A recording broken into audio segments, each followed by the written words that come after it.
నమస్తే ఆంధ్రప్రభకి స్వాగతం. నేను Priya Kaushik. UPSC 2025 results release అయ్యాయి. సెలెక్ట్ అయిన కంటిన్యూస్ రోల్ నంబర్స్, అది కూడా సేమ్ సెంటర్. సర్వత్రా వ్యక్తమవుతున్న అనుమానాలు.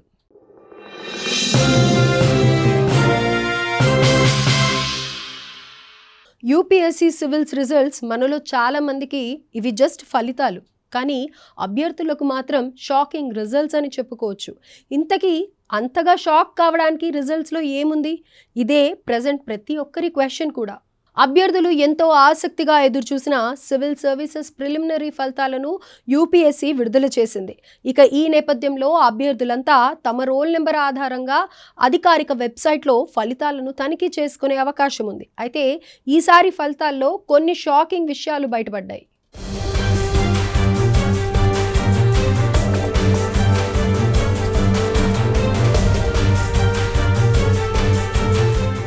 సాధారణంగా ఏ ఇన్స్టిట్యూట్ అయినా, ఏ కోచింగ్ సెంటర్ అయినా ఎగ్జామ్ తర్వాత సొంత జవాబు కీని రిలీజ్ చేస్తారన్న విషయం తెలిసిందే. ప్రిలిమ్స్ ఎగ్జామ్స్లో పేపర్ 1 జిఎస్ జనరల్ స్టడీస్, అలాగే జిఎస్ పేపర్ 2 సిఎస్80 సివిల్ సర్వీసెస్ యాప్టిట్యూడ్ టెస్ట్, దీనికి సంబంధించి ఆన్సర్ కీని విడుదల చేస్తాం. ఇక ఇందులో చాలామంది ఆశావాహులు జిఎస్లో 94కి పైగా, సిఎస్80లో 70కి పైగా స్కోర్ చేసినట్లు తెలుస్తోంది. మరికొంతమంది 88 నుంచి 91 వరకు కూడా స్కోర్ చేశారని సమాచారం. దీన్ని బట్టి చూస్తే వీరి స్కోర్స్ చాలా బాగున్నాయి. దీంతో ఈసారి ఎలాగైనా ప్రిలిమ్స్ క్లియర్ చేసి మెయిన్స్కు వెళ్తామనే కాన్ఫిడెన్స్లో ఉన్నారు. అయితే యూపీఎస్సీ విడుదల చేసే కీలో సమాధానాల వివరణలు, కోచింగ్ సెంటర్స్ ఇచ్చే సమాధానాల వివరణల్లో చాలా డిఫరెన్స్ ఉందని తెలుస్తోంది. దీంతో ఈసారి అభ్యర్థుల అంచనాలు తారుమారు అయ్యాయని పలు అభిప్రాయాలు వ్యక్తమవుతున్నట్లు సమాచారం. ఈ క్రమంలోనే ఈసారి సీసాట్ ఓ సైలెంట్ కిల్లర్గా నిలిచిందంటున్నాయి కోచింగ్ సెంటర్స్. ఇందులో ఎలాంటి డౌట్ అక్కర్లేదంటున్నాయి. ఎందుకంటే జనరల్ స్టడీస్లో 90, 95, 99 ఇలా మార్కులు సాధించిన వారు సీసాట్ కారణంగా ఈసారి అసలు ఎగ్జామ్లో ఉత్తీర్ణతే సాధించలేదు. ఇంకా కట్ ఆఫ్ మార్క్ ఇవి కూడా ఊహించిన దానికంటే ఎక్కువగా ఉన్నాయని సమాచారం. ఇక కోచింగ్ సెంటర్స్ ఆన్సర్స్లో కూడా చాలా తప్పులున్నాయని అర్థమవుతోంది. సో ఇకపై అభ్యర్థులు వీటన్నింటినీ దృష్టిలో పెట్టుకొని ప్రిపేర్ అవ్వాల్సిన అవసరం ఉంది.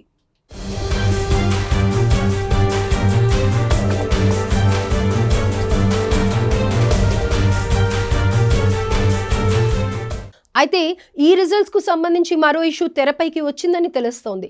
ఈ ఫలితాలపై కొందరు అనుమానాలు వ్యక్తం చేస్తున్నారని తెలుస్తోంది. దీనికి కారణం ఇందులో సెలెక్ట్ అయినటువంటి అభ్యర్థులు సేమ్ సెంటర్లోని కంటిన్యూస్ రోల్ నెంబర్స్ కలిగి ఉండటం.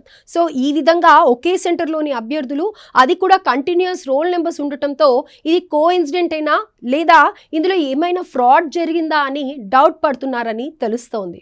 దేశవ్యాప్తంగా మే 25వ తేదీన సివిల్స్ పరీక్షలను యూపీఎస్సీ నిర్వహించిన సంగతి తెలిసిందే. దాదాపు 10 లక్షల మందికి పైగా అభ్యర్థులు ఈ పరీక్షను రాయగా తాజాగా ఫలితాలు విడుదలయ్యాయి. ఈ క్రమంలోనే మెయిన్స్ పరీక్షకు అర్హత సాధించిన అభ్యర్థులకు సంబంధించిన రూల్ నెంబర్స్ జాబితాను ప్రకటించింది యూపీఎస్సీ.